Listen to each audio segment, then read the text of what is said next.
What is up, everybody? It is your boy. Happy Friday to everybody.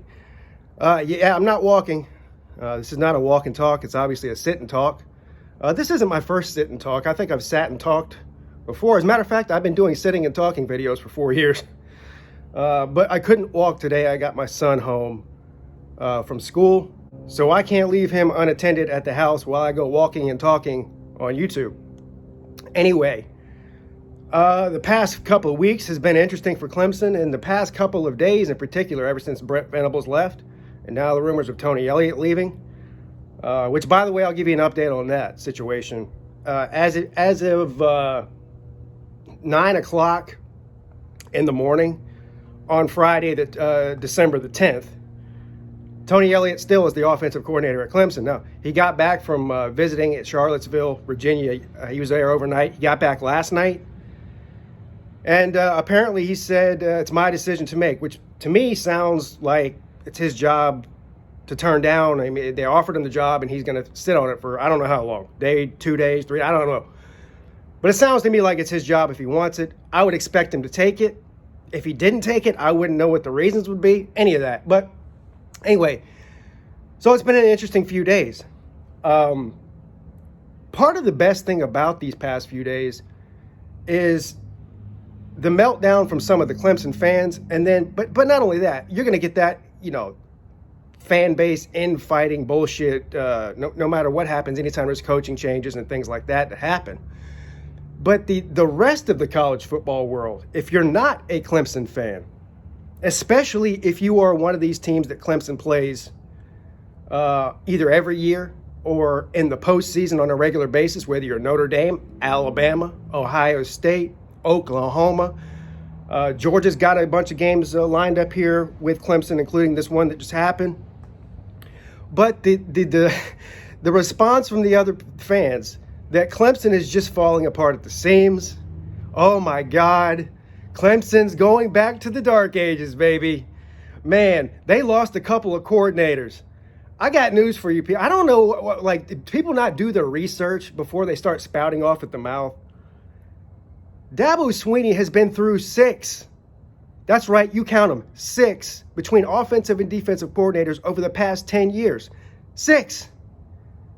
So people acting like Brent Venables and Tony Elliott leaving is the first time that Dabo Swinney's ever dealt with a coordinator change is ridiculous. I have no reason to believe that he won't make the right decision now. As a matter of fact, every time he's had a coordinator change, he's upgraded. Every single time. So the people that think that Dabo Swinney forgot how to run a football program because Brent Venables ain't there, I mean, I can't wait. It's going to be great these next couple of seasons, watching all these people squirm and eat their words. What is it about Clemson that wants people to have them fail so bad? I mean, I know you're sick of seeing them in the playoffs every year. Hell, you got your wish this year. They're not in the playoffs now. But what is it about Clemson specifically? Is it their fans? Is it people like me running their mouth on the internet? Is it Dabo Swinney? Is it the Mayberry man himself, Dabo Swinney, that you don't like? I don't know what it is you don't like, and I don't give a shit. It's going to be hilarious watching all you people that are doubting this top 5 program. And that's what it is. Coaches come and go. Players come and go. Unless it's the head coach. He have a program there in Clemson, South Carolina that is self-sufficient. It's a plug-and-play system as far as the coaches are concerned. Listen, I'm not a sunshine pumper. You guys should know me by now. I'm not one of these Clemson fans that thinks everything that Dabo Swinney is, that he walks on water, everything he does is the best decision. I'm critical. I've been very critical of Dabo Swinney over the years. When he says something stupid or does something stupid that I don't agree with, I call him out for it. Same with the assistant coaches. Same with the players. I'm as realistic as of a Clemson fan as you're going to find. If I'm not worried about what's going on at Clemson, you could use that as a pretty good barometer that nobody should be worried about it. Not even anywhere close to hitting the panic button yet. So now the thing is that people are latching on to is as soon as Brent Venables left, we had a couple of decommits on the defense, which I knew was coming.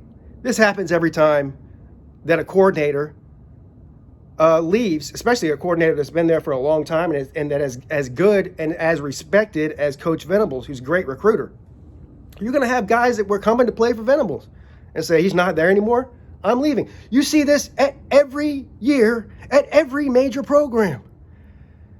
So 2 of them decommitted. Nobody said they're transferring out yet to follow Brent Venables. Some of the world-class players they've got now. We'll see what happens in the offseason. So we lost 2 commits.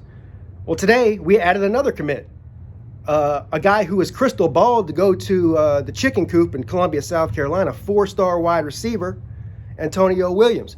The Coots thought they were getting him, that they recruited him really, really hard. Clemson offered him last minute, like yesterday, and he immediately accepted Clemson's offer. He would have probably ended up at South Carolina had Clemson not offered him. But a 4-star player, great player. Clemson's only got like 12 commits right now, and we are only about, 4 or 5 days from early signing day. Only like 12 commits, but are still in the top 10 in the rankings, with probably 7 or 8 commits less than the average of every team ahead of them. They'll be just fine, okay? The sky is not falling in Clemson, South Carolina. I hate to break it to all you people. I know you want it to be really, really bad, but it's just not happening. It's just not happening, at least not now. So anyway, we'll see what happens here over the next couple weeks with these coaching hires. Again, a lot of speculation about who's going to be hired, but really nobody knows. I know that for a fact. I wouldn't believe anything I read on the internet at this point about which coach is replacing who from where or any of that. I wouldn't believe any of it right now if I were you, because I don't. And I've got my ear to the ground as far as that goes. Anyway, I guess that's going to do it. Short video today. Call-in show tonight at 10 p.m. Everybody can run around crying about how Clemson's falling apart for the next, I guess the next 8 months or so until the next season. What's 10 months, whatever it is, until next season when they prove that they're not going anywhere, and everyone has to sit around going, well, we tried to convince everybody Clemson was falling apart, but we were wrong, and Pigskin Pete was right. You hate to see it. Ya boy, Pigskin Pete, check it out.